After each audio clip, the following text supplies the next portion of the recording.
Parallèlement à une tueuse, dont Sophie Novak est la prochaine victime, Demain nous appartient est centré sur une intrigue autour de Marianne. Chloé suspecte sa mère de tromper Renaud avec Sébastien en octobre 2022 sur TF1. Dans les prochains épisodes de Demain nous appartient, Chloé, Ingrid Chauvin, fait part de ses soupçons à Raphaël, Jennifer Loret. Elle est convaincue que Marianne, Luce Mouchel, a une liaison avec Sébastien, Xavier Perrault. Ces derniers sont apparus très complices à l'hôpital Saint-Clair.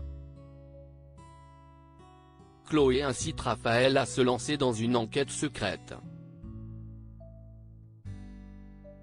Que cachent Marianne et Sébastien sur TF1 ?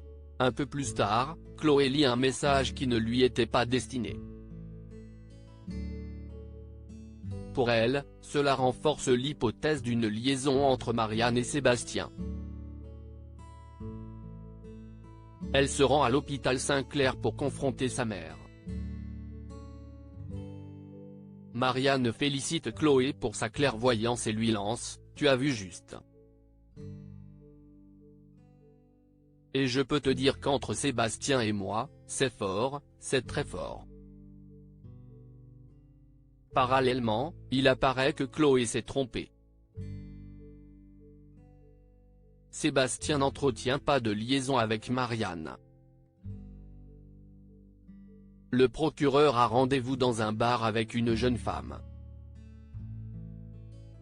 Il ne cache pas son attirance pour Claire, Emilia Nutz.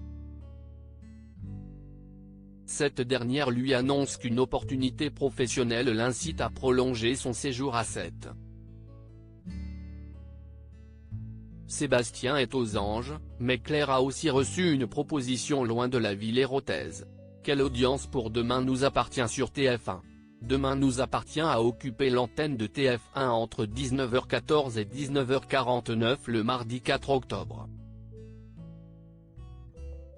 La série a attiré 2,67 millions de Français, soit 15% de l'ensemble du public.